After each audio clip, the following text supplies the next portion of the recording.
Well, Food and Wine Festival, we've seen some changes there. We're going to talk about that tonight. Also, DreamWorks has come into Universal. We've got it confirmed, and we're going to talk about it. And iconic quotes from your favorite attractions, all tonight on ParksCenter.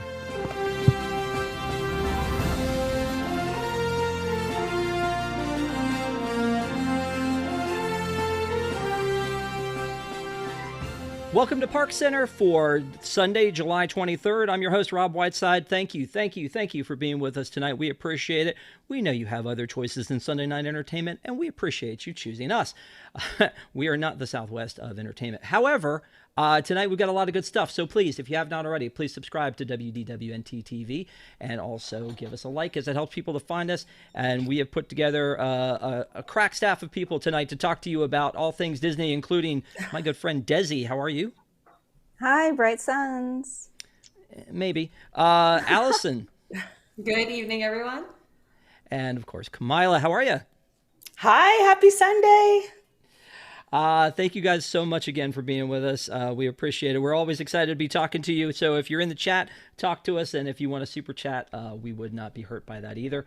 Tonight, I want to start with the first thing is what I'm going to call Return to the Sea. There was a story about a survey that went out about our good friend Ariel having possibly a return for the show that's been missing ever since COVID at Hollywood Studios. So, I mean, that's a great picture, isn't it? You want to see Eric passed out on a rock. Like, where's he been? What's been going on? I don't even know. Hashtag not my Eric. But, you know, when you go through and you look at all the things that have been closed and then reopened, this one's just still sitting there dormant. I've already talked about this in the past, that I feel like it's a very sad little area when you walk through that archway to get into what used to be the animation courtyard. Because if you don't have little kids, it's awkward to go into Disney Junior Live. Believe me, I've done it. It's a little awkward. And then you've got this closed mermaid attraction, and you've got closed shops, and then Star Tours, or the launch bay is kind of a shadow of what it used to be. But Desi, was this a destination for you? I know you've got little boys, but is this something that you No. miss and you want to come back? I mean, I would love for it to come back, but I I I feel like it's crazy. We just went to Hollywood Studios last weekend, and we go, like, as soon as we walk in, my son says, "I want to do the Little Mermaid." And I'm like, "This has been closed since before you were born. Why why do you associate this park with the Little Mermaid when you've never even seen it?" Maybe he just walks by and he sees the exterior and he thinks it's the same as the Little Mermaid at Magic Kingdom. But yeah, this park has been closed since before my son was born. Or not this park, but this attraction. Yeah, I would like to see it come back or something, so it's not just dead space in that area. Well, and again, that's a park that doesn't have a ton to do, and so for this to be dormant for so long is kind of crazy. But I hadn't thought about that. But Allison, you have a small child as well, so I mean, I assume same situation, right? Similar situation, but we don't live that close. So one of the ways that we connect with the parks is to watch ride videos and watch show videos on YouTube, like before bedtime. So she watched one tonight, and one of her favorites to watch is this show. And every time she watches it, she's like, "Mama, can we see it next time we go to Disney?" And I'm always like, probably not. Like, it's been closed a really long time. And it's like devastating because it's one of my favorite rides and one of my favorite shows of all time. I think it's like really, really well done. I know it's like somewhat dated, but it's something I've really wanted to experience with her and haven't been able to. So I'm thrilled that possibly this is coming back. Well, Yeah, my and you kids want know, to know when the Iago Tiki Room is coming back, so they've got they've got some heartbreak. Uh, never. And you know what? The other thing about this, and Desi, you kind of talked about, like, you're kind of drawn to this when you go through because the queue itself is still wide open and you can still see the fish and the things that were in there. But there was also this billboard that was outside of it, and still is, that they took down. And then we thought, oh, well, maybe they're going to put something else in there. And they went and refreshed it and put it back up. So they refreshed the billboard, and then they didn't put anything in its place. So I think Kamila has the answer for us as to what's going on here. So Kamila, what's the scoop? What's going on? You know, I don't know, but I will say something needs to go there. Absolutely. For me personally, it doesn't have to be The Little Mermaid, but Hollywood Studios needs all the help it can get. So if not The Little Mermaid, give us something else. Yeah, no, for sure. That's that was one of the first things that I loved about that park was that show. I mean, they had the great little pre-show. I think we talked about that before, and then you went into the show, and it had the like the lights moving on inside, and it's like they took you under the sea, and the puppets were amazing, and the little lasers are probably a little dated now, but I think that the They're iconic great. moldy, yeah, right, the iconic moldy smell is really what people are would go back for most of the time. So I would love to see this come back, or at least something in its place, because it's a sad state of affairs that there's this huge building for an IP that people love, and it's there, nothing's been going on there for a while. So yeah, a little bit sad. Let's move on to food and wine. We're going to talk about food and wine all the way until July 27th when it opens, and then probably after that to talk about what everybody thinks about it. But some interesting developments this week in food and wine, including the fact that some things are disappearing. The Bacon Brothers are disappearing. Ugh, that's very scary. I know. Apparently, the Bacon Brothers time slot is now listed as to be announced. So they are not going to be performing this year. And then the Beaver Tails, which I had just talked, I think, 2 weeks ago about that. And I said, is this a thing? And Patrick's like, oh, it's a thing. Apparently, have been removed as well.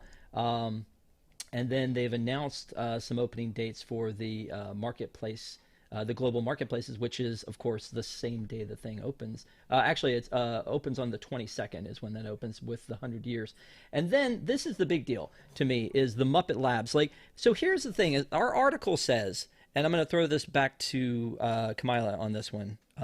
Is our article says that they've changed their mind on this, and it's going to be that the Muppets are going to be on screens. I don't remember anybody saying swing by this booth and meet Beaker and Dr. Bunsen Honeydew. Do you? I mean, I feel like it was either going to be nothing or screens all along, right? I personally, when I first heard we were getting like that Muppets themed booth, I guess I did just think like we were going to get actual puppets. But I guess, of course, that doesn't really make sense. So it's not entirely surprising that it is going to be a screen. I don't know that it's entirely disappointing either, but I do feel like if you're a big Muppets fan, you're expecting the puppets, but I do understand that that would be tough in a food booth situation. Yeah, I mean, and you know what? If you put puppets in one food booth, I think you got to put them in all of them. I mean, that's just where my mind goes instantly. But before we move on any further, I do want to say we've had a couple of super chats, and starting with, let me make sure I can do this here, is Jungle Cruiser said, Rob, any comment on the train popcorn bucket coming this week to Disneyland? Also, mayonnaise dispenser broken on Mickey and Minnie's Toontown last week. I mean, all of that stuff breaks down in that queue because you can put your hands on it, and everybody does. So I'm not really surprised about that. The popcorn bucket, though, if nobody else has seen it, is a train that is amazing. It's one of those things where, like, I show my wife and she's like shaking her head because she knows this is coming to her house. But it's a beautiful popcorn bucket, and I'm glad you brought that up because I instantly again reached out to my West Coast supplier and said I think I need to have this. So I'm excited about that one. I think that will be very cool. But we appreciate your super chat on that one. And then boom, back again, Desi. You are the oracle of many things. Love seeing the droid popcorn bucket behind you. Again, Jungle Cruiser. Thank you so much. I feel like maybe Jungle Cruiser and I are kindred spirits when it comes to this whole popcorn bucket situation. So we can certainly talk about that again later. But thank you for the super chat, my friend. We appreciate you. Let me move on to ask Allison. Did you think there were going to be Muppets at these booths, or I'm happy with the screen. Oh, you did. I did. I missed out. They were going to be like meet and greet Muppets, but I thought they'd be like puppets, like we saw in Liberty Square. I don't know why. I did not expect a screen, but I guess I'm glad they clarified now. Otherwise, I would have been supremely disappointed. Oh, okay. Desi, any comment on that before we move on? I also thought that they were going to be actual Muppets, and they were just going to pop out sporadically, kind of like what they were doing in Liberty Square. So, yeah, I guess Rob's the only one who was expecting screens. Or maybe you just know Disney well enough to have expected screens in the first place. I mean, not necessarily, but like, there's an Encanto booth, and I never expected there to be like a Mirabelle meet and greet next to it, or Bruno hiding, or anything like that. So I guess with this, I just thought it would be kind of whimsical Muppet food items. So I didn't really think anything about it. But if they're going to be on screens, that's great. Like, that's better than nothing. So I'm excited to see what that looks like. But like the Mobile Labs, which I think somebody mentioned in chat, I never got to see that, and I would have loved to have seen that. And I feel like that's got to be somewhere still. So if they could get that out, that would be great. Retro Rad says Rob has low expectations. Uh, and then Dawn says, I think Rob was in the minority on this one. I guess so. But like, I mean, it's Disney, right? Like, at Disney 2023, did we really think they were going to pay some puppeteers to hang out at Food and Wine, which is like, what, 19 months along now? So, I mean, they'd have to be there the whole time. I mean, I would have loved it. Absolutely loved it. That would have been a surprising delight for me. But yeah, no, I'm not surprised that it's not happening. And I'm sorry that you guys are all disappointed now, but like, there you go. That's happening. Dark Suns, you said Bright Suns. I feel Dark Suns, because anytime Disney mentions something that could have been, but that was cut specifically for budget, is one of those things that makes my heart cry. I don't like, there's so many things, like when we look back at what Muppet things there might have been with the Great Muppet Movie Ride and the original restaurants that were planned for that area, or the Roger Rabbit stuff that was planned for Hollywood Studios. And then I look at some of this stuff. I knew that there was a rumor of them talking about having a table service restaurant. As you can see, there's like, the cantina is in this blueprint, and it shows where the table service restaurant would have been behind it. If you look at a sky view of the property, there's still a square about that big with nothing in it that's behind there. They could still do that. Same thing with, there were two other shops. One of them was called I believe the Explorer's Shop, and one was the Tailor. So there was going to be more immersiveness happening, and other places you could go and use the Disney Play app in your data pad to go and play. And since you're already dressed up for Black Spire, I'm going to go ahead and go to you first on this one, Desi. But do you go, oh well, that would have been nice, or do you go, what are you doing? You're killing me here. I mean, I don't understand why they would budget cut something that would bring in money. I understand budget cutting the droids because they just would have been, something cute to look at that don't really bring in any money, and budget cutting a ride. But budget cutting shops and budget cutting a restaurant doesn't seem very Disney to me. So I'm really shocked by that. I think it's because they wanted to put all of their money into the Galactic Star Cruiser, banking on that being, where they were going to put all the restaurant and everything. So I hope that it still comes to fruition in some sort of capacity, because I think that it does need a sit-down restaurant. Star Cruiser, what is that? Ask Kamila. Hey, so you know what? That's a good point, and I know that when Tommy C first went on the Star Cruiser and did his report and came back, one of the things that was said was these are a lot of things that were originally meant for the land. The deep interaction of the Disney Play app with the data pad, the interactive dinner theater, the characters walking around the land.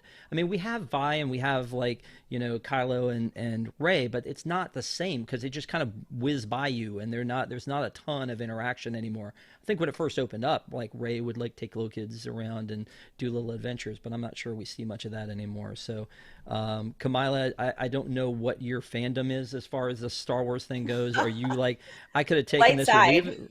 Yeah. All right. No, tell me what's going on.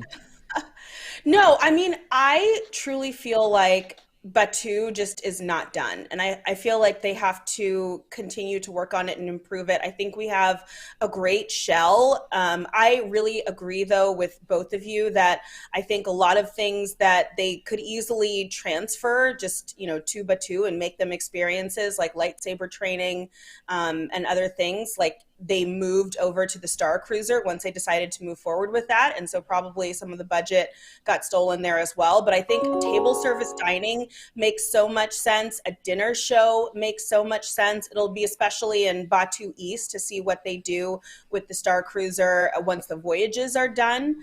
But I really feel like to me, and I notice this probably especially in Disneyland, just because I go there more, like it feels like you want to go back there because it's so cool and it's so well themed, but it just feels like sometimes there's not much to do. And so I do think they need to continue. So hopefully some of these ideas, they come back to them. I hope so too.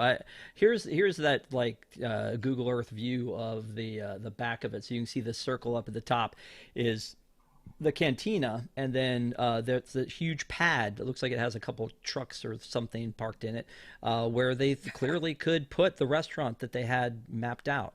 So, Allison, anything on that before we move on?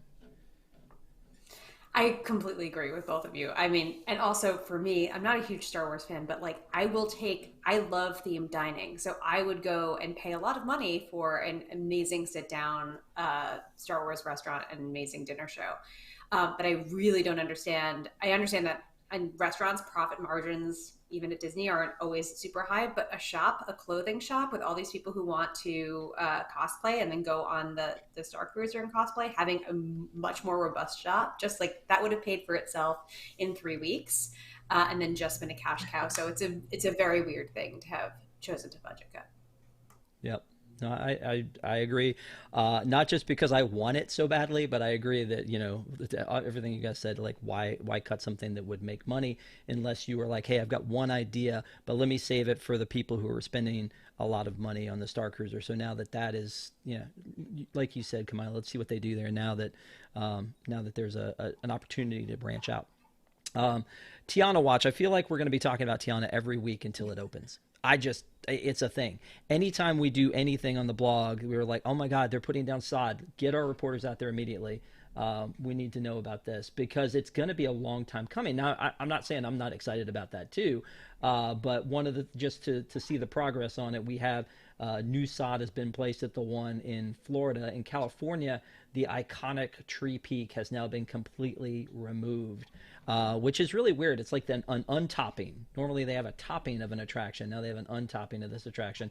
And then for some strange reason, they can't decide what they want to do about this penny smashing machine at the Magic Kingdom because like we want to erase all signs of Splash Mountain, but then also maybe make a few more dollars on these pennies. They can't really decide. But the exciting part is Walt Disney Imagineering has filed permits for Tiana's Bayou Adventure set installation. So this one feels like, okay, this is going to move forward. The problem is that when they do this set installation, we're not going to be able to see it. Like that's not going to be one where we can go in and see what's happening. So hopefully they're doing things inside this thing, Kamila, because like the stuff they're doing outside went up fast. But like I'm like, so you got to get this sod in now, and it's not going to open until 2024. Let's see what you're going to do on the inside, right? I mean, I feel like that's the big tease is like we're seeing a lot of things happen, day by day on the outside because that's what you can see. That's what you can peek over the gates. But like what's happening on the inside of this attraction? That's what we don't know, which is kind of fun because, until we do know, it'll really be a surprise. And so we just have to hope that really cool things are happening. Wonderful animatronics are being there. I think the lighting on this ride could be very, very cool if they really do that right. So I think there's a lot to be interested in and excited about, but I do feel like some of the most exciting pieces are probably what's happening inside the ride, understandably. But also, I mean, yeah. I feel like we've gotten some good things outside too with like the water tower. Are you upset that the tree is finally down? No. Listen, Pete, can I just say this? You all are worried about the wrong things, okay? You need to be making sure those boats aren't going to sink. That's what you need to be worried and thinking about, okay? Are those little logs, excuse me. Always thinking about the boats. Well, and our good friend Karen Care Bear was in saying, I'm worried about, do those phones still work? Do those payphones are they still functional payphones back there? Also, I was pretty sure that once COVID was over, people would stop with the idea of communal fountains, but I guess we still do those. That's still a thing that we do. Like the water bottle refill stations, which we ran an article on recently, it's like, yes, do that. But like, the communal ones, especially when you see things like the TV show Community where they like put their mouth all the way over the top of it. And I'm just like, nope, I'm good. I will just not hydrate today. Anyway, so no, I agree with you. We're probably talking about the wrong thing. Allison, do you want to finish us off on this one before we move forward? Yeah, I guess watching like the tree come down is exciting because I'm also interested in what they're doing with the outside. I'm certainly not a Louisiana native, but I lived there for a time, and the bayou is such a distinct landscape, and I'm really curious to see what they do with the outside, if they're going to add some of these like sort of characteristic like roots and stuff that you see in the actual bayou on the outside of the ride as you're turning around. I don't know. I'm very, very curious what the design is going to look like ultimately. Yeah, I mean, again, it's going to make sense in New Orleans Square, sort of. It's not necessarily going to make a ton of sense in Frontierland either, but we'll see how it all goes down. I'm sure that they'll come up with something great, but I agree. What goes inside of this is going to be the thing we need to worry about the most and make sure that it's a step up from what we've seen. So hopefully that'll be the case. Let's move on to Epcot. Epcot is going I feel like this is weird. Epcot is going to start celebrating the 100 Years of Wonder on September 22nd. When it started in January in Disneyland, it's September 22nd they're going to start there, and then they're going to end it December 31st. It almost feels like, why bother? But apparently somebody was like, this is super important that we do this. So there's going to be the Mickey and Minnie meet and greet and some other celebrations happening. You can apparently grab a selfie by the fake bushes, I guess. I'm assuming, by the way, I'm looking at this thinking they must have filmed this inside the walls of Epcot and had them like standing on the dirt, rolled in some of those very famous tree bush rollers that they do, and then put this up temporarily because obviously I don't know that there's another place you could see this, but I don't know. I was excited to think we might get some of the 100th. I didn't think it would take that long, but then the fact that it's like, okay, but just FYI, Communicore Hall won't be done by then. Dreamers Point won't be done by then. The new Epcot nighttime show, guess what? Won't be done by then. So, Desi, why September 22nd when nothing's going to be ready? I don't know. Make it make sense. You know what though? I'm not that mad that things won't be ready by then. I would rather them take the time and do it right than to rush it and then it comes out and it looks terrible or cheap. And so I'm fine with it. If things don't open on time because they want to make sure that they're done right, then I'm fine with it. If it comes out and it still looks terrible, then I would not be cool with that. But the Mickey does look super cute, so I'm excited to see that. I don't know if you know this or not. They've had time. I know. I mean, the 100 years didn't sneak up on them. These things have been closed for 5 years. I mean, like you were like, I prefer they take their time and do it right. Sure. Yeah. But like, I mean, at this point, everything better be diamond encrusted. That's all I got to say. I don't know. Allison, you look like you have thoughts. I mean, I know why. They weren't going to do anything. And then park attendance is down and Q4 is coming and they need to figure out something to try to attract a few more people to the park. So they're going to throw something slapdash together. I don't think it's going to be done right. I think they're just like desperate to infuse a little bit more foot traffic into the park. Yeah. Kamila, end us on a high note. Say something positive. Ooh, I mean, I was kind of thinking along the lines of Allison. Like, genuinely, there's a part of me that just wonders how much the losses from the streaming division are having an impact on the budget of the parks and other areas. Because I think they've said before, like, they're using the parks to help supplement, other revenue streams. And so I don't know. I mean, it really just kind of feels like they don't really care about anniversaries, even big ones. Or they just, I don't know, they can't figure out what to do and how to make it meaningful. I feel like what people really want is just to be able to celebrate the history. And so it just seems surprising to me that they can't put together some kind of video or presentation or just something that feels special and unique beyond just a photo opportunity and merch. And so I think that's, the part that's really tricky. It's one thing that they can't get these things open. That's not surprising. We've seen that happen through the 50th. But yeah, I don't know. It kind of feels like they can't figure out how to celebrate anniversaries. I honestly don't know what you're talking about because they made this special Chippendale Loungefly backpack. So I don't really know what you want from them. No, That's you did say $700. No. you did say merch. It does, by the way, that Eras collection looks like they're burning through it fast. Like the 50th collection at Disney World, like we had been open, 18 months with that celebration, and they're like, now the 25th anniversary merch arrives. And like this one's only been going since January, and they're like, we're to the 90s already. Like, I mean, I don't know. I don't know. It's very interesting the way that you're right, the way they're celebrating it. I would love to maybe we do a topic someday where we talk about what should a celebration look like.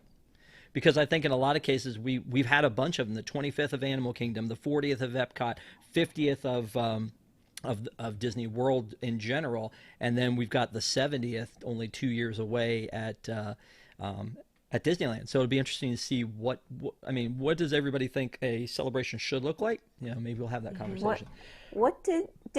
Weren't they supposed to have like a month-long celebration for a bunch of different things? So like May was going to be Star Wars, and then I don't remember what June and July were supposed to be, but I don't remember seeing any kind of celebration for any IPs. No, you're right. You're right. That was going to be a thing where every month was special. Maybe the marketing department didn't talk to the people who make that happen.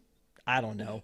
I mean, I may have worked for a communication company that doesn't communicate very well as well. So there's a possibility that maybe they don't really communicate in there. So yeah, it's a good question. We should revisit that as well. Let's talk about Halloween junk, because there's nothing that Allison loves more than talking about merch. So let's get into it. She's like, no. But I mean, here we are. It's July. I don't know if you knew that or not, but boy, howdy, are they ready for a lot of merch. Like the Dooney and Burks. I don't know if people buy Doonies like they do Loungeflies, since Loungeflies are like $80 and Doonies are like 300. But maybe somebody's got a whole wall full of these things, I guess. But they come out with them for everything. Kind of cool looking. They've got Haunted Mansion merch, which is great. But this is Haunted Mansion merch for the attraction. But wait, there's also Haunted Mansion merch for the movie that comes out this weekend. So I guess there's Jared Leto. Looks just like him as the Hatbox Ghost. This one threw me off, though, this Loungefly. This looks like somebody said, the kids are loving Stranger Things these days. What if we make the model look like something from Stranger Things? It's got the denim jacket. She's got this weird smile on. I don't know. This gives me vibes from that. And then, again, more Jack Skellington merch. So, I mean, I'm never mad about Jack Skellington merch, but Desi, how much of this? Oh, man, I'm asking the wrong person. You're already ready for Halloween, aren't you? I am probably not going to buy anything. None of that stuff really stood out to me as something I really have to have. And they release so much Haunted Mansion merchandise throughout the year that it almost doesn't feel like it's a Halloween thing. But it is cool that they've got some stuff that ties in with the movie, I guess. Yeah, I do wonder why they never said, because I went to Home Depot today and they had Halloween merchandise out already. And I was just thinking, I wonder why they don't actually sell the wallpaper. Why can't you just buy the wallpaper? That would be a good thing. Let me ask you this. Did they have the $400 13-foot Jack Skellington at Home Depot when you went? They had a bunch of them. I didn't take a close look. No, I'm saving my pennies that would normally go to the ice cream man, saving them all up to see if I can get $399 plus tax to buy that 13-foot Jack Skellington. Speaking of which, Kamila, I'm gonna ask you this because I'm sure you will know the answer. They're going to release a new emo for Sandy Claus for Jack Skellington as Sandy Claus, but the problem is they already had one for Jack Skellington. So shouldn't this have just been a new emo's outfit instead of actually selling a brand new Nuimos? That's my question.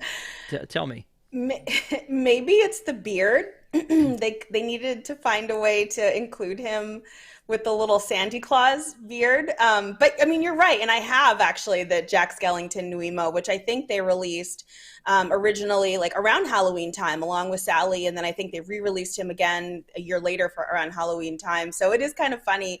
Clearly, I guess people love the Jack Skellington and just the Nightmare Before. What is the Nightmare Before Christmas? I'm not a fan of any of these, to be honest. Nightmare Before Christmas, Halloween, whatever it is. But I mean, clearly someone likes it, and I feel like that's why they're continuing to do it. There's like a little New Emos Facebook group that I'm a part of, and people were excited about it. So I don't know. I'm probably in the minority for that. I love Jack Skellington very much, but I already figured it out. I've already puzzled it out that the beard could have been attached to the hat. So I call bogus on that one. I think they're just trying to get my money again, and they probably will. Let's talk about something that's happening. The Disney Treasure. If for those of you who don't know, the Disney Treasure is the next.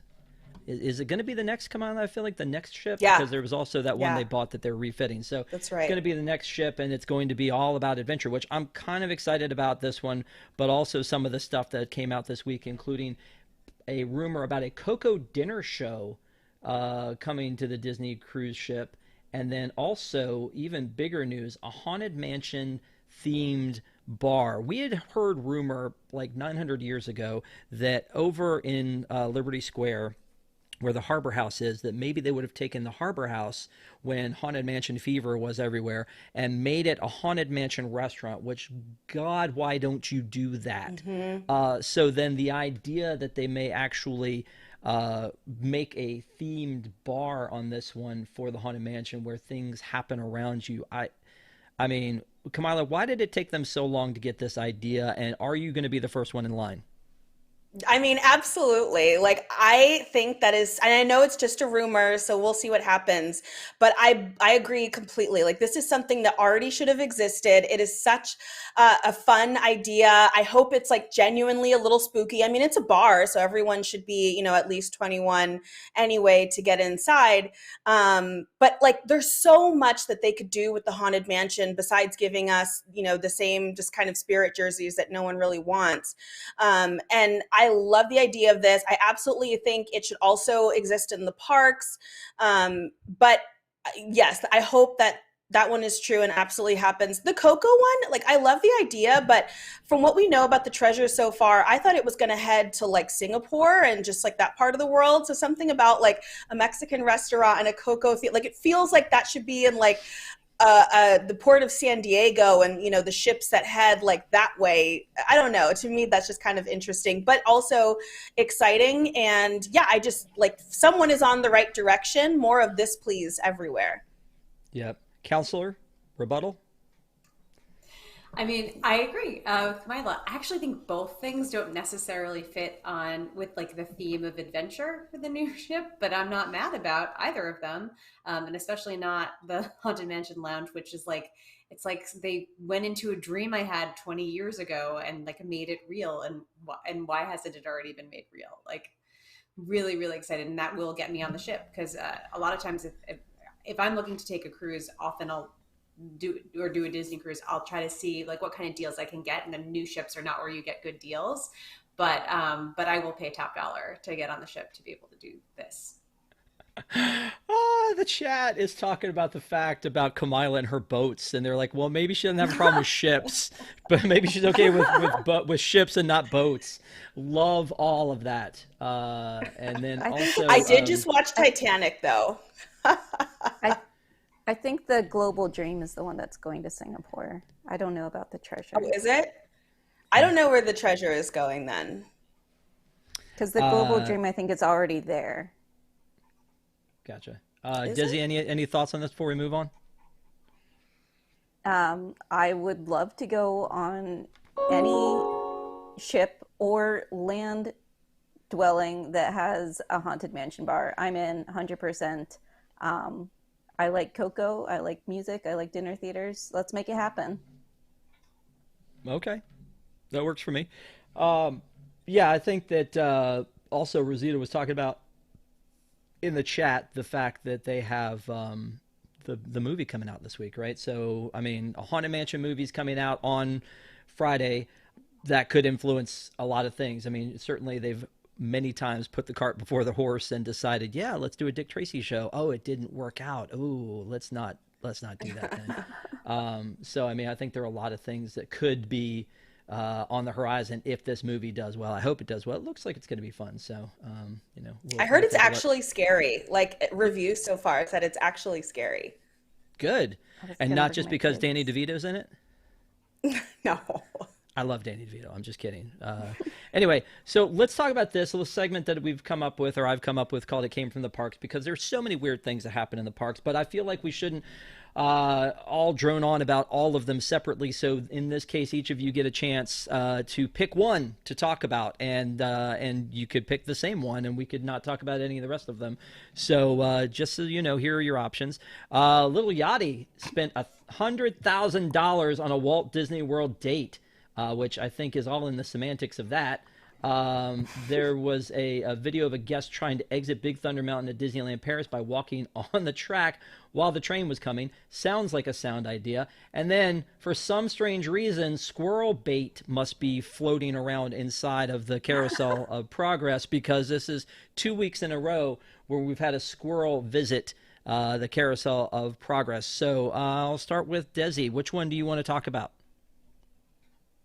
I mean, they're all great stories. I don't understand how in Paris they tried to exit going across the tracks. Where were they? Were they in a car that was broken down and they got out and decided to try to evacuate themselves? I don't even know how you go across the tracks. Um, it makes no sense. I don't know how you would exit that way. And even if you got out of a car, like, how did you decide, yes, this is where I need to be going? This makes complete sense for me to walk directly in the path of an oncoming train. Unless they were like, I've been to Disneyland Paris. This is the best park. There's nothing else for me. My life is complete. I don't know. It's crazy. Well, I mean, people still are finding new and inventive ways to mess things up for the rest of us. I mean, I it guess just so. seems that way, which again is why I think that these stories do so well. Allison, which one you got? I'll just briefly comment on this Little Yachty $100,000 day. I feel like this story is like a little misleading because it says he like regretted it, but if you like read, it's like he actually just regretted spending that money on someone he wasn't really on a date with, and he's just like spending a day with.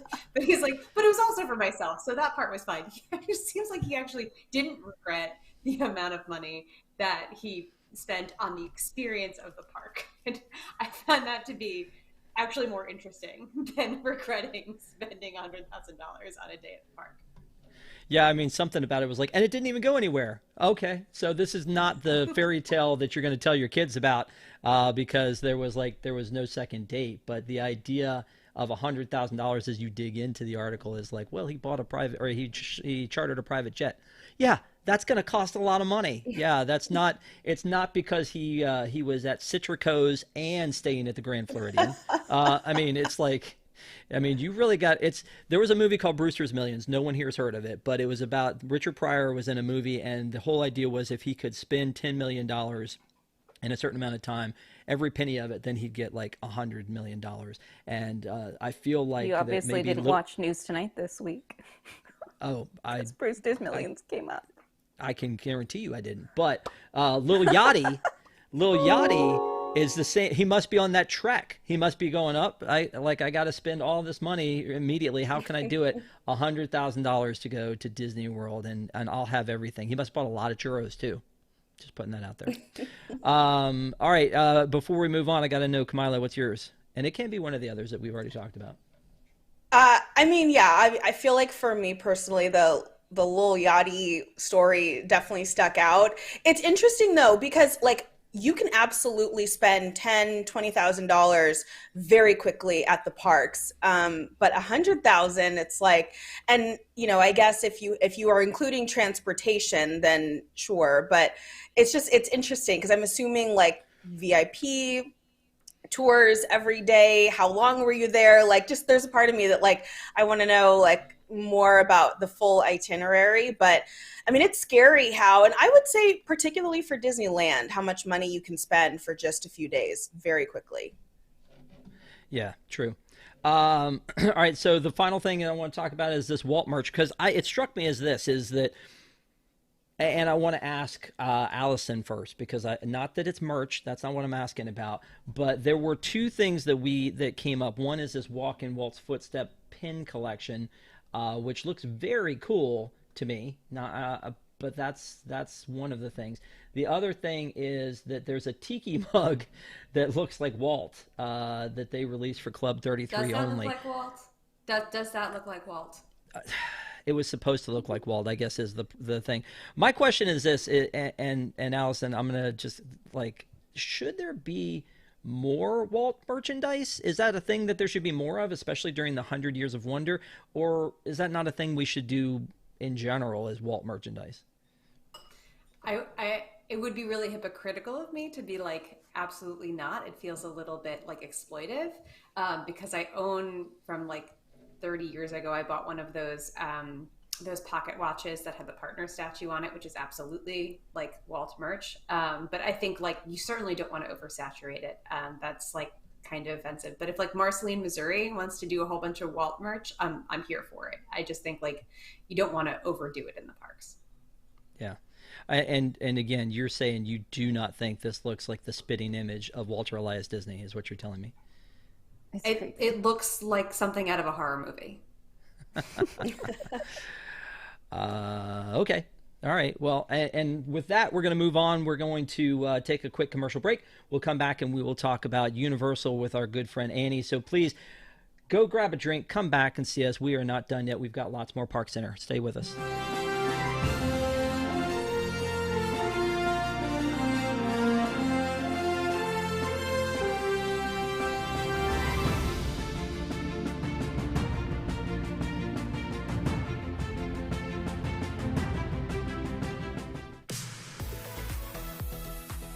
This is Disney Entertainment News Today. I'm Rob Whiteside, and here now are the top Disney entertainment stories. For the latest in Disney Entertainment News, watch Disney Entertainment News Today, hosted by Rob Whiteside. From movies and series news to stage shows, books, video games, and more. New episodes drop every Tuesday on WWNT.tv.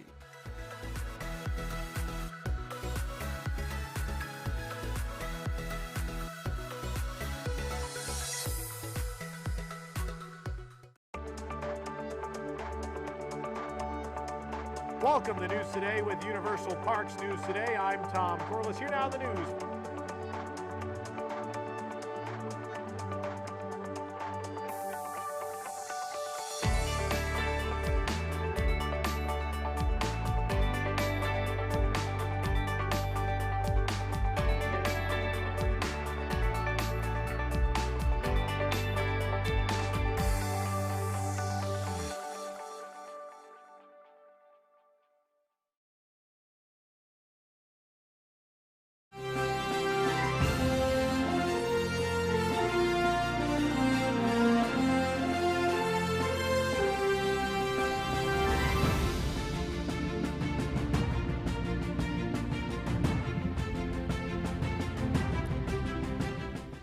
Friends, welcome back to ParksCenter. Thank you guys so much again for being with us. If you haven't already, give it a thumbs up so as it helps people to find us. Every now and then we have our good friend Annie come on and tell us what is the latest and greatest at Universal Parks. Annie, how are you? I'm great. How are you? I am hunky-dory. I'm excited about some of the stuff that's been going on over at Universal, especially because the most wonderful time of the year is coming. Halloween Horror Nights is coming. We talked about it a little bit last time we were on with you, but there's been some new things that are coming. One of the things that interests me is the fact that your beloved store, the Tribute Store, is actually moving back for Halloween Horror Nights. Does this mean it's moving back permanently, do you think, or just for Halloween Horror Nights? Well, it's technically still a rumor, so, Okay. but I feel pretty confident in my rumors usually. So, I believe that it is moving back just for Halloween Horror Nights. If you haven't heard, Halloween Horror Nights was extended into November, so it goes until November 4th. So thinking about when Universal usually starts the holidays and thinking about Halloween Horror Nights final night being November 4th, there's very little time to take down and set up a holiday tribute store. So if, they were to keep the Halloween one in the or the Hollywood location, they would not have that much time to set up. So I think that they're going to have just the Halloween Horror Nights one in New York, and then we'll go back to Hollywood for the holidays. That's my speculation. Hey, See what you did take there. what, Speculation. take what you can get. Take what you can get, because I'm happy that it'll, at least the Halloween Horror Nights one will go back to what I think is the rightful place. No, no, you're right. Some other stuff. Another rumor. I'll say it's a rumor. Is Dr. Oddfellow House may bring back Jack the Clown for Halloween Horror Nights. I mean, that's a big deal, right? Yeah, I mean, Jack is a huge deal. He's an icon. He's always just kind of brought this mayhem and, madness with him that, really fuels the event. Even like as if you've ever been lucky enough to be standing in line for a house and Jack just like goes by the queue and stuff and just shouts at you. Jack is amazing. So to hear that he's going to be back and that we might get more of that backstory and stuff is really exciting, because I think, a lot of people like the originals and they like that backstory. Okay, I got to tell you, I'm an IP guy, and so I mean, I do like some of that stuff, but this is the one that got me, is the fact that the Death Eaters are coming to Diagon Alley. They were out in California, I think, last year, and I was like, well, why can't we have those on the East Coast? And now we're gonna have the Death Eaters. Are you excited about that, or are you like, no, no, no, give me the original stuff? Well, no, I'm really excited about it. The last few years we have had Death Eaters in Hogsmeade, but we've never had them in Diagon Alley, and we've never had them as part of the Halloween Horror Nights event. Because last year, Tom went out to California, and I saw some of his videos and stuff from going through with the Death Eaters there, and it seemed like a way different vibe than what you would get when they're out kind of during the day and the dark arts show. So I'm really excited for that, but I know a lot of people kind of use Diagon Alley as their like quiet escape from the crowds and like grab a butterbeer, and it's chill over there and it's not scary. So it sounds like it's going to be a big difference this year. So I'm curious how everyone's going to react to that. I feel like this is how it should be, though. I mean, this is kind of the creepy vibe that should be happening down there. So, I'm excited. Yeah, no, I think it's great. yeah. And then they're doing a lot of setup already in the park, right? So a lot of stuff that they're getting ready for with the scare zones and everything is already happening. And again, it's July, and they don't do this until what, September, right? That this actually kicks off. So this is a lot of setup. Yeah, I mean, it's a huge event, so it takes some time to put all the pieces, the lighting, they've got to get, the triggers and things set up, the, fog machines, the speakers, everything set up and perfect for guests. So it's got to start early, obviously. And, I'm sure this week is probably going to be when we start seeing some things that might like hint towards what we can expect to see. Because right now we've got a stage in New York. We've got like lighting trusses all over the place. So, not enough to have any guesses, because we have, speculation maps, but no scare zones have been announced. So right now I'm like, okay, come on, give me something that I can to go off of. Yep. No, no, I get it. I get it. Well, I'm sure as soon as that you kind of get an inkling of anything that's going to be happening, you'll report it on Universal News Today. Let me go back and say that earlier in the week, or maybe last week, I think it was, that you had an opportunity to try out the new Villain-Con Minion Blast. I know last time you were on, we were talking about Minion Land and everything was kind of in place. The Minion Cafe, you had a chance to go eat there. The kind of like the facades are up, but now the attraction, you actually got to go on the attraction. and I know they wouldn't let you take any pictures or video or anything like that, but can you give us a spoiler-free review of what you think about the Villain-Con Minion Blast? You know, I've done it 14 times now. I've probably gotten worse. Is that all? So, just 14? yeah, I mean, but I've probably gotten worse. The more I think I figure out how to play, the worse I get. So I think just blast at things. But it's a lot of fun. It's a really like high capacity ride. So the wait time the wait goes really quick. They get a lot of people on. You are standing. You do have to stay on your designated area because you have a blaster and it's a little heavy, but you're going to be using it to shoot at screens as you go through, and you'll be standing in one spot. So a lot of people are saying, well, what prevents guests from running up and down, and trying to blast at the screens or going back to the previous screen?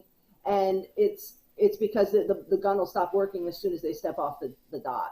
So that's you've got to stay in your area. So at least they've thought that. So I've never noticed anyone that seems to be like moving around. Everyone seems to be kind of just staying and fixating like on the screens. But it's a lot of chaos and minions and villains, and there's 2 triggers on the blaster. So make sure you pay attention to that. Well, you and Tom did. Yeah. Yeah, you and Tom did an honest review that you can find on Universal Parks News Today, and see like more information about it. I don't want too many spoils because I'd like to write it or do it myself and see what everything's about. So I'm excited for it. I'm glad you got a chance to go on there and that you're fairly excited about it. Something I just got back from Universal Hollywood and was very excited about the fact that Super Nintendo World is awesome, and got to go and walk around and see things. And I know you went out there too when it first opened and got to meet Peach and Mario and Luigi. But now our boy Toad is out there and he's freaking adorable. Like, I mean, him. I know. I want to go back out and my daughter was like, I guess we got to go back. I mean, and if you watch the video and the way he kind of moves around, it's so good. I mean, he's so cute, and it's really exciting to see them adding something new, because you could meet Toad over at Universal Studios Japan, and when I went out for the soft opening here in California, it was like, okay, is Toad here? And everyone's like, nope, he's not coming. And so to see him being added is like a really positive thing to say, okay, they're adding and they're trying to like build on the experience. So it's kind of exciting. I definitely want to go out there. I'm going out for Halloween Horror Nights to California. So Toad is on my list. I was about to say, send me a picture of you and Toad hanging out. That would be great. One last thing I want to talk about before we let you go is there was a big announcement this week that we kind of knew this was happening. DreamWorks was announced, DreaWorks Land, to replace the Woody Woodpecker Kid Zone over at Universal Studios Park, the Universal Studios Park in Florida. And so I feel like we knew this was going to happen. There was a few details that came out about how the roller coaster is going to be a Trolls roller coaster, and there's going to be a Shrek meet and greet, because I know you were all about going and meeting Shrek and Donkey, and it looks like they've already kind of built that in to be able to have Donkey meet and greet the same way it was. A lot of this stuff that reminds me of Hollywood, where like I see Poe is here, so I'm wondering if there's going to be the Poe show, the same one that they have out in Hollywood. But the meet and greet with Donkey, it looks like it's similar to the way that's set up. I just hope it's really immersive. I don't know, what are you expecting to see from DreamWorks Land that we haven't talked about here already? It's hard to say, because it seems like with the opening being 2024 that it's almost just going to be maybe like a lot of re-theme and a lot of quick things, like just the meet and greet will probably be a quick thing for them to build, like a re-theme of the coaster. So I'm hoping that we do get something that's like brand new, because there is a lot of space over there, because we had the Barney Theater that became the DreamWorks destination. There was that little play area there. There was the Curious George playground back there and all that, and the ball factory. So I'm hoping that we get something kind of exciting and new. Yeah. But really, they've been quiet on this. But I'll be watching. I know. You'll be peeking over the fences. They were. Do we think it's going to be called a troller coaster? I see David and some of the other people saying troller coaster, because I mean it seems like it would make sense to be called that. It's a cute name. I mean. Yeah, I'd call And it then that. and then we see some they're going vertical on some stuff. I can't imagine what this is.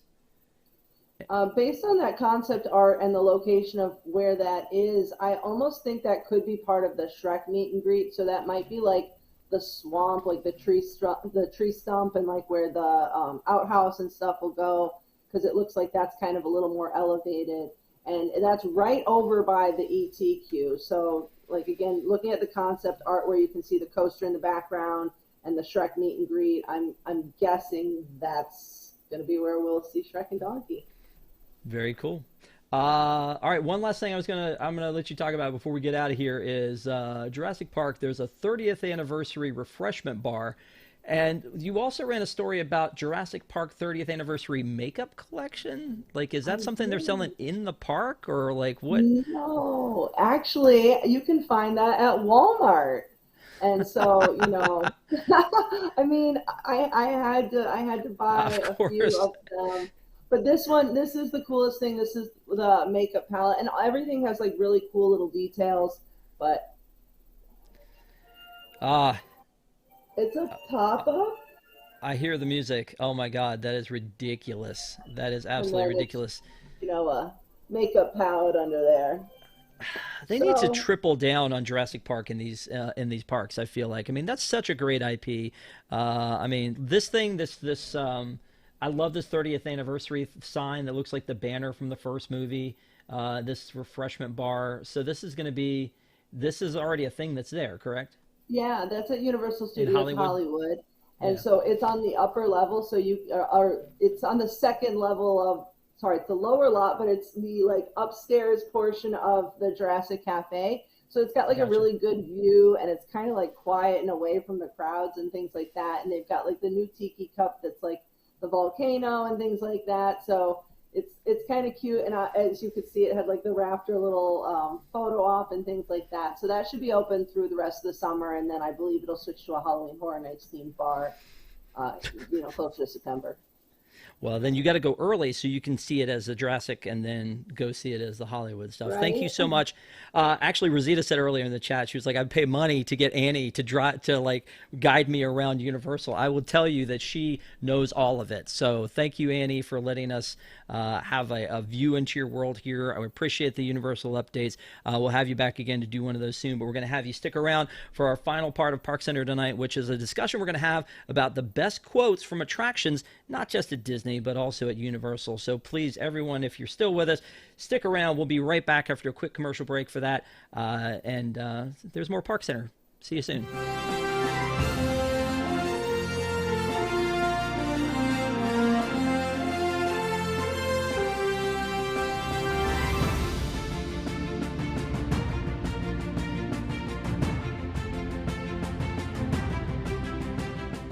Now on WWNT TV, it's Boxed In. Boxed In is a casually chaotic show featuring WWNT personalities Eric Morton and Jill Diffendahl, unboxing Disney merchandise and viewer packages, along with a few friends and a bossy little Pomeranian.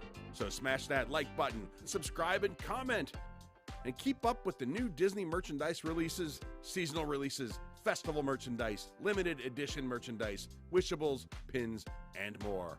Join us Fridays at 7 p.m. Eastern on WWNT TV.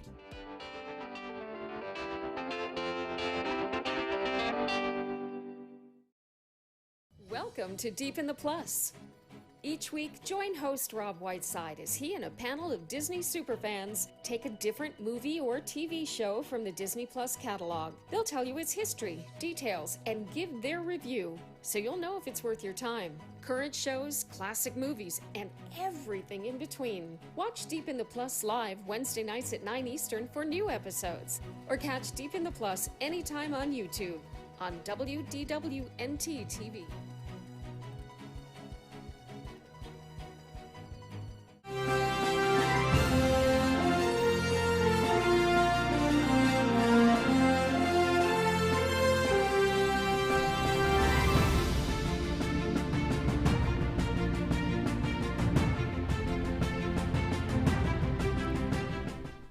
And welcome back to ParksCenter again. Thank you guys so much for being with us. If you haven't already, please make sure to give us a like, as it helps people to find us. And also, don't forget, we talked about it on that commercial. Deep in the Plus is coming this Wednesday night with Muppet Mayhem.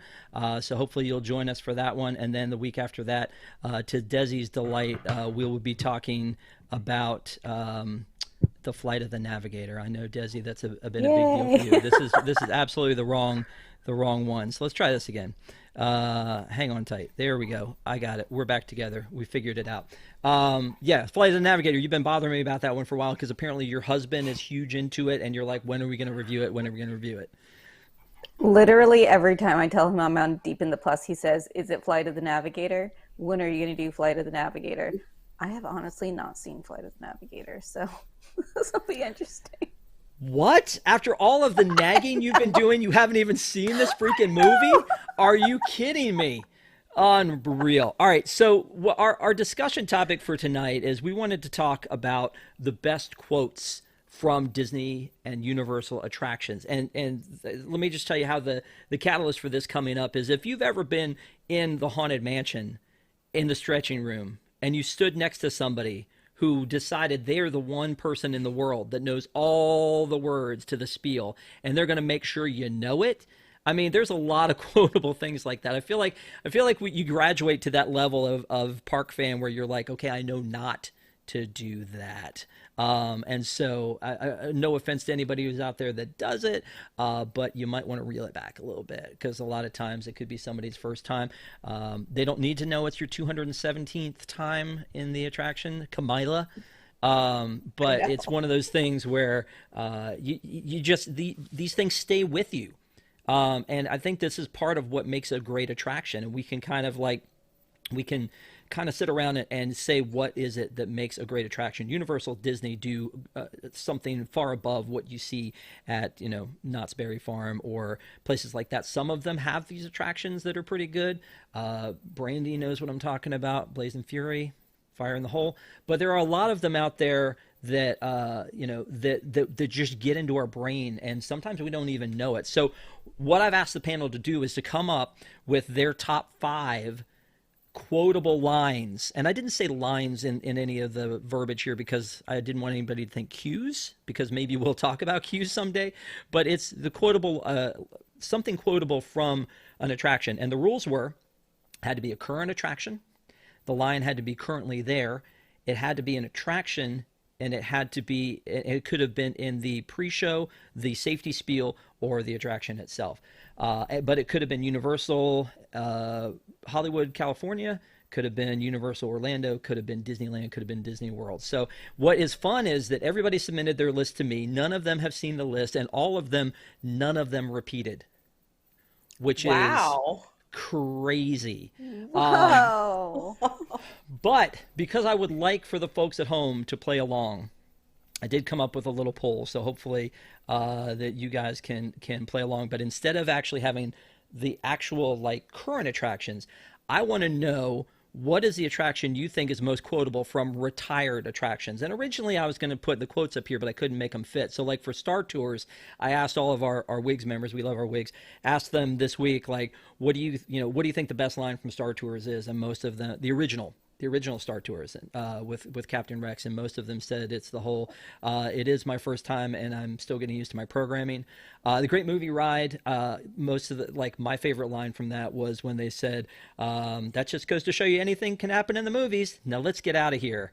The original Test Track, of course, if you're a fan of the blog, you know that our illustrious leader, Tom Corliss, loves put up 2, 5, and 7. 7, yes, 7. 7. So that's the original. See, you're very well trained for that.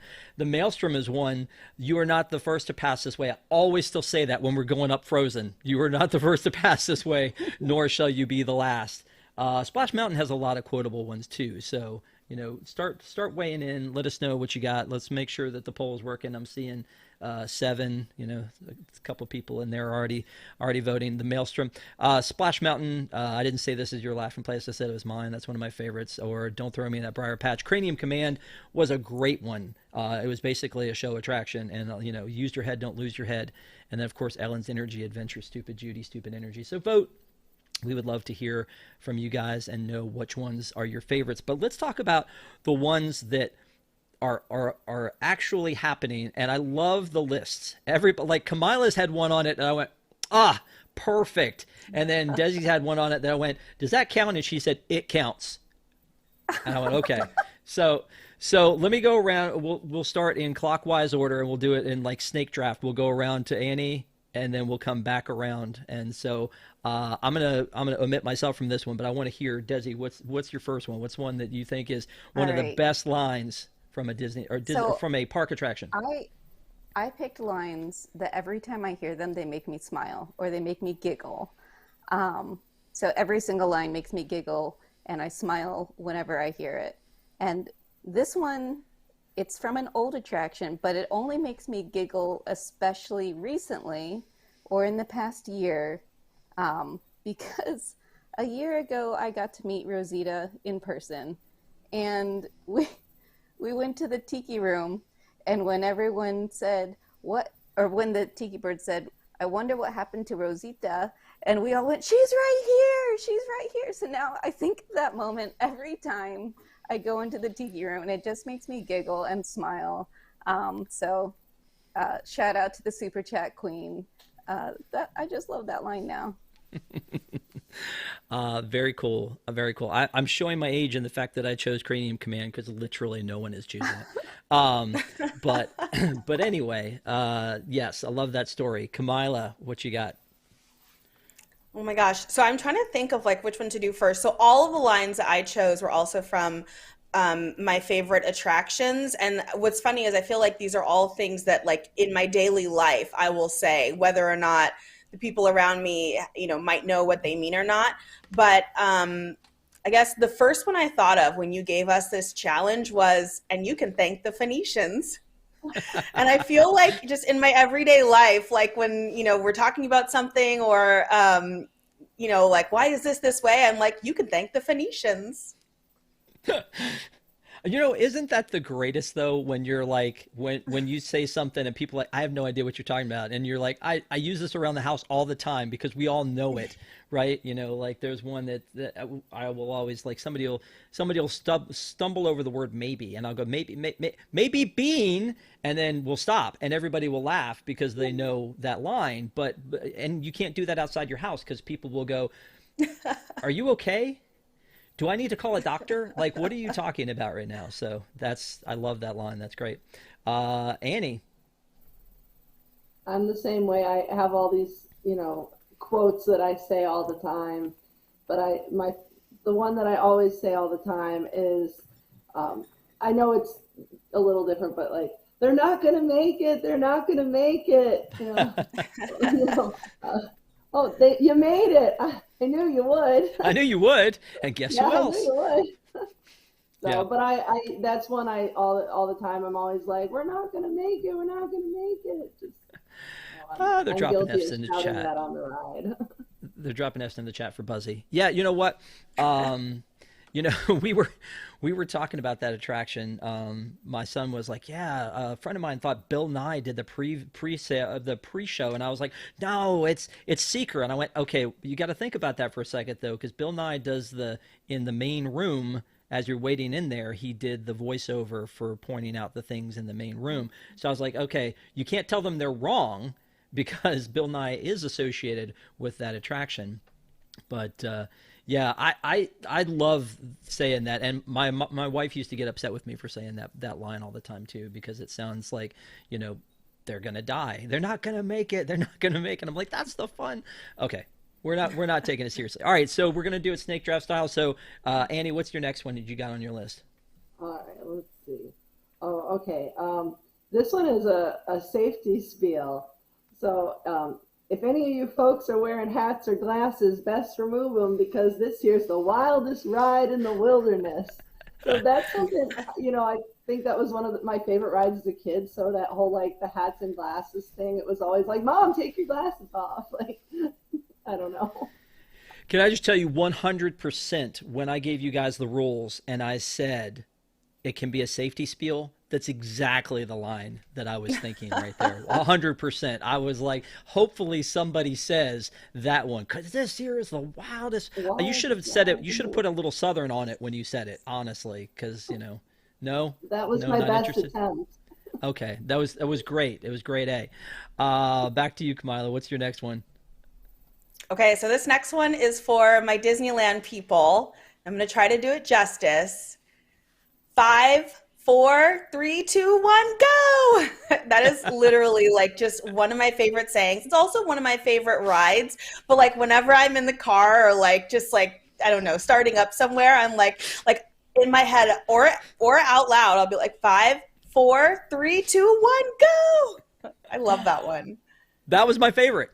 That was my favorite when you put that on there. I was reading them this morning at breakfast, and I was like, oh my gosh, Kamila for the win. This was so funny because if you've been there and you've done the Incredicoaster, I love just standing next to the pier and watching that 5, 4, 3, 2, 1, go, and that Me too. of the patters of water going up the hill. Like, it's so fun. Oh my gosh, yes. Thank you for putting that one in there. Back to you, Desi. All right. Well, because Annie already said her dinosaur one, I'll go ahead and say mine. And it's hello there. Just when the little dinosaur puppet pops up and goes, hello there, it makes me giggle and laugh. And so half the time when I say hello there, at least in my head when I type it out, half the time I'm saying it as Obi-Wan and half the time I'm saying it as that dinosaur. So if you ever see me type hello there in the chat, you don't know. Am I doing it for Obi-Wan? Am I doing it for this dinosaur? Yeah. No, well, my favorite thing was that when Desi sent me hers, she wanted to send them each as a meme, so she sent me this one as Well, her no, line. I wanted to make sure you knew which hello there I was talking about. That's why I put that one in I there. love that. Good times, good times. All right, so Snake Draft style, you got to go with another one. What you got? Okay, All right. so for my And- next, Well, sorry. no, it's Desi, and then we'll hit back around. Sorry. Okay, sorry. Too anxious. And again, copying Annie about a safety spiel and taking off your hats. My next one would be, and of course, these little beauties. And then he's talking about the Mickey Mouse hat. That was just so that you knew what I was talking about in case you didn't know what I meant by, and of course, these How little would I beauties. not know? Oh my God. But it's just another one of those moments that every time I see it, I laugh and I smile and it makes me giggle. So it's funny, and I get a kick out of it every time I see it. Patrick Warburton is my spirit animal. Of course I know what that one is. He is Yes. my favorite in everything that he does. By the way, is it ironic that number 3, the original test track 2, 5, and 7 is at 7%? That's 7. kind of funny. Like, yeah, if anybody votes for it again, it's going to mess that up. But it looks like that, and again, you only get one vote in the chat, so apologies if I want to make that clear. But it looks like the original Star Tours and a Splash Mountain are neck and neck, which I think is awesome. But original Star Tours, there were so many good lines that we kind of shared back and forth. So I'm glad that everybody's getting into that one. All right, Kamila, back to you. What you got next? Okay, so for my next one, I feel like this is a pretty iconic one also. Paging Mr. Morrow, Mr. Tom Morrow. And what's funny about this one is for the longest time, like I always noticed this line, but I didn't until like embarrassingly more recently realize that she's saying like tomorrow, like for the Tomorrowland Transit Authority. So it just like is even better, but I always look for that one. Okay. Yeah. And that is a lot of fun. I do love that one. But the funny thing is I brought that one up again and talking to the fam, and they were like, they didn't know whether that was sort of like background music kind of stuff, background sound from Tomorrowland. And I was like, no, it's part of the people mover because you just happen to hear it when you're walking down through the park. So yeah, that is a solid one. Annie, back to you. This one is one nobody's gonna know where it's from. You'll probably be able to guess, but I don't know how they got away with this one. So, how about you eat asphalt? I don't understand how they allowed that. You gonna be all right? You gonna be all right? No, I'm not. Okay. All right. So, Well, do you want to I tell don't know everybody what that how one's from? Do you know where that's from? I want to know if the chat knows where that's from. Oh, let's see if the I chat could knows where make an that. educated guess, but I'm going to say I've probably never My, been on it myself. it's my favorite ride. I don't believe you at all that that's your favorite ride. I don't believe you at all. Annie really But cares about family. I do. See, you put it out there already. You Retro Red said you broke Annie. That's funny. Yeah, it's Fast and Furious. So, Annie, are you okay? are you okay, Annie? Oh, yes. She must hear that constantly, Desi, but I never get tired of doing it. So, I'm sorry. That's just one that I know nobody rides it, so I know, but nobody gets it. But it cracks me up. So. how about you eat asphalt? Come on, Annie. This is a family show. Come on. All right, and family forever. Exactly. All right, fair enough. Fair enough. What's your next one? Oh, okay. This one everyone should know. I would have enjoyed this interview more if I'd gotten my cup of coffee. That was it. I don't know. I know. I just felt like I needed to make that just slightly awkward for you. Because my face is red. But you didn't put the emphasis on it correctly. You've got to yell at the on end. The last one. You got to yell at the end. So,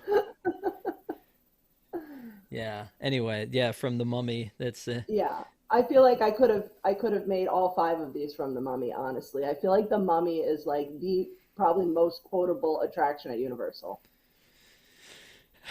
yeah. No, I wouldn't disagree with that one. That's pretty awesome. Family show and Rob does an MJ joke because of the Annie, are you okay? I guess. Oh. All right. All right, we're moving on. Kamila. I feel like another one that you can also use in everyday. Let's go get that dino. So wait, so again, all 3 of you had dino references from dinosaur, and none of you picked the same one. None of you picked the same one, which is It's a quotable ride. There's right? It still really is. more. There are That's still what's- other ones from that ride. There are left, right. Unauthorized At least this one. field trip. At least this one's a carnivore. I mean, not a carnivore. At least this one is a plant eater. What does he say? Herbivore? I don't know. I don't know. Yeah, exactly. But it's actually there's a lot of stuff in there with Seeker, so that is pretty cool. Remember those lock coordinates? We're in. There's a lot of stuff like that one. So Desi, what you got? And now for the moment you've all been waiting for, the amazing, the colossal, the stupendous, the 8th wonder of the world, the backside of water. Also from the Fast and the Furious. That's great. Good job. No, I get it. That is pretty funny. That's 4 for you, right? You have one more? I have one more, yep. Okay. What you got? And then my final one is the one that Rob thought shouldn't count, but I said, yes, it should. I asked the question, and you said it does emphatically count. So I believe I said, I vote yes. you did. And it is, please stand clear of the doors. Por favor, manténgase alejado de las puertas. And I actually went to Disney a couple years ago with a friend from Puerto Rico and her 2 daughters.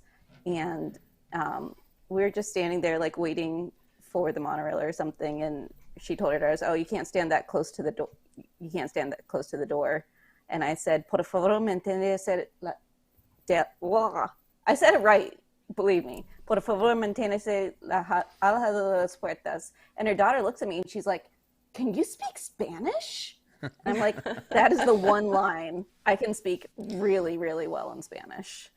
Well, And I mean, I guess that counts if you count the monorail as an attraction, because I didn't want it to necessarily be anything other than attractions. But some people do count the monorail as an attraction, and it is at Disneyland. So I guess that would follow that would. Adventures by Alicia says it counts. So there you go. It counts.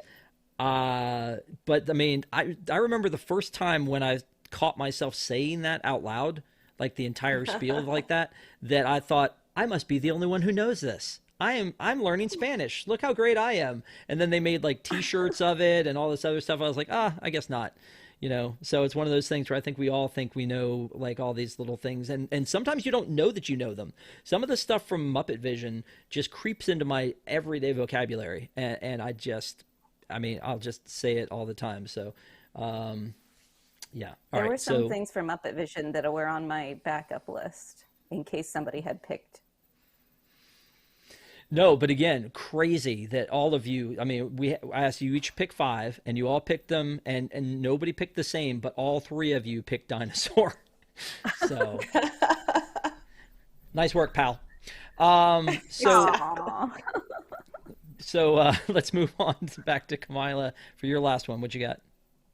So for my last one, what's funny about this one is it's something that I have a coworker, not at the travel agency, but like in my IRL job. And she literally says it every time we have like a new person join our team, but it's welcome, foolish mortals. I just love that. But I also love the Haunted Mansion. So another very quotable attraction.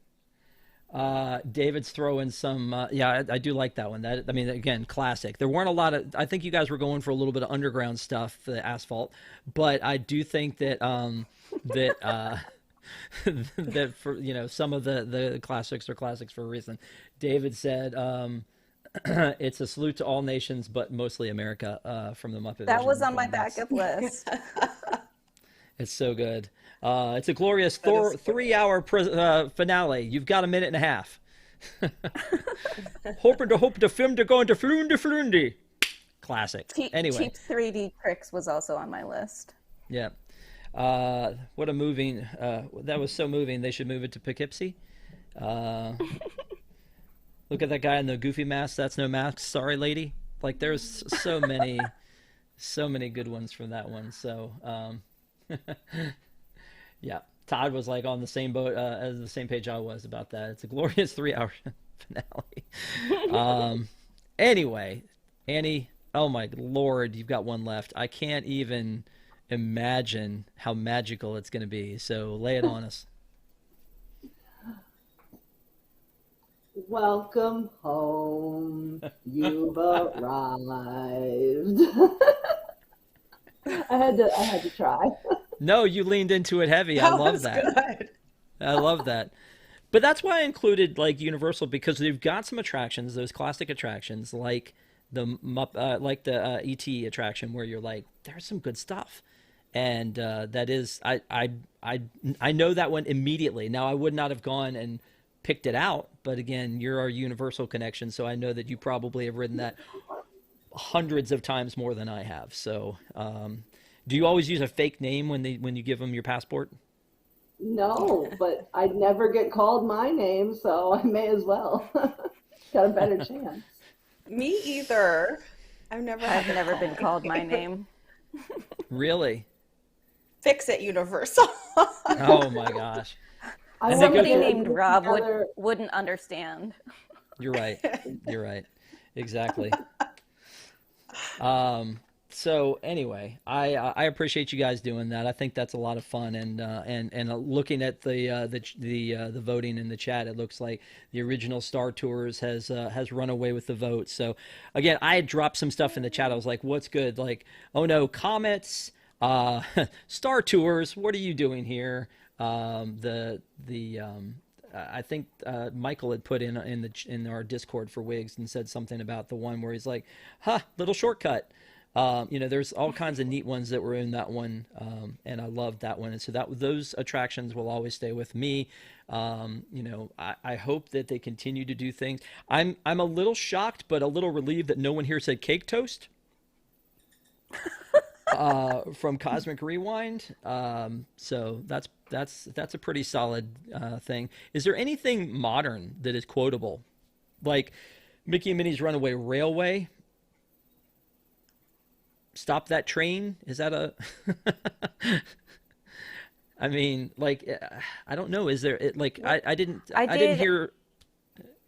Here's the one thing I didn't hear from Annie that I thought there should be is something from Spider-Man, because the Spider-Man attraction always strikes me as as a little bit quotable. You know what that means? Headlines, or the whole like, hey, nice glasses. Anyway, sorry. What were you gonna say, Desi? Sitting duck friends. I thought about it. I thought about Spider-Man. Spider-Man almost made my list. What were you gonna say, Desi? I did get a chuckle out of it when we let my 2 toddlers fly the Millennium Falcon because they were finally tall enough, and they hit everything. And I don't think they did not do a good job. I actually got sick afterwards, but I also had rodeo roundup right before it. And and when we got off, there was like a voice on the loudspeaker that said, "Oh, this thing's basically scrap metal," and I don't think I had ever heard that before. And there was a lot of lines from that ride that I had never heard before because we let my toddlers ride.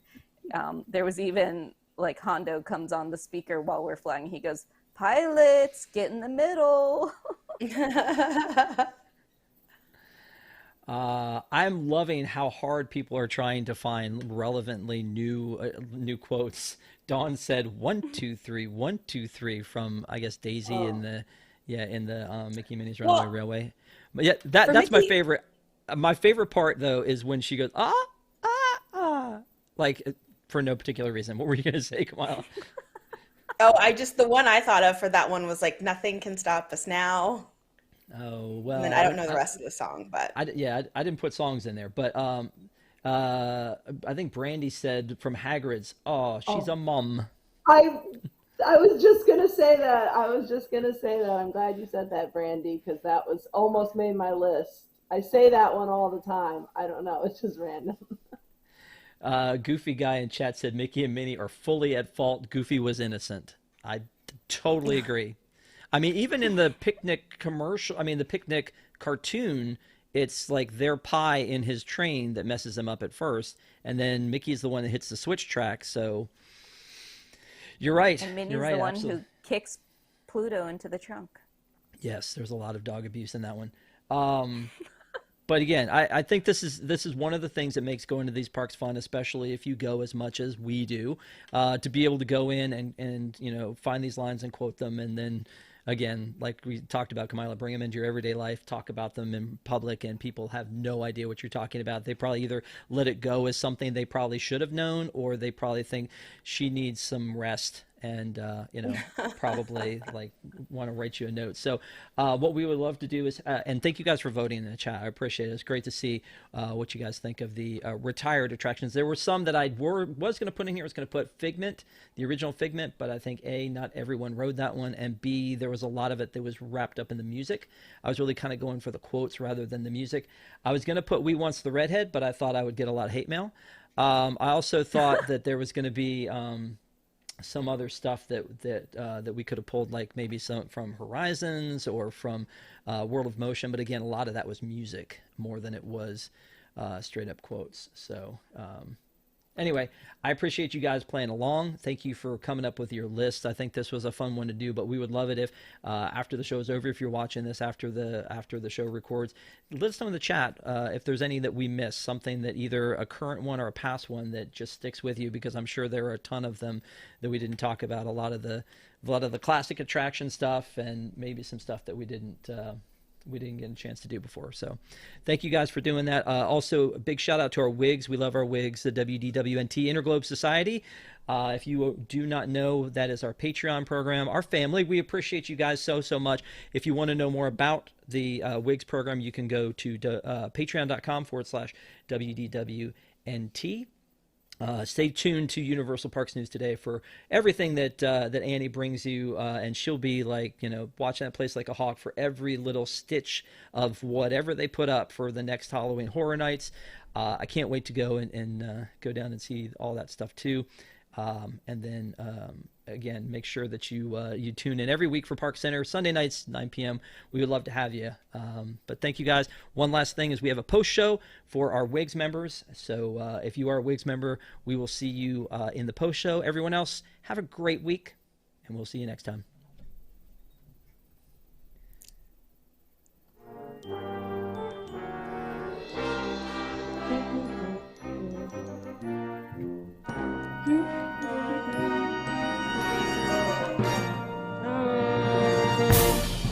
Dun, dun, dun, dun. Classic.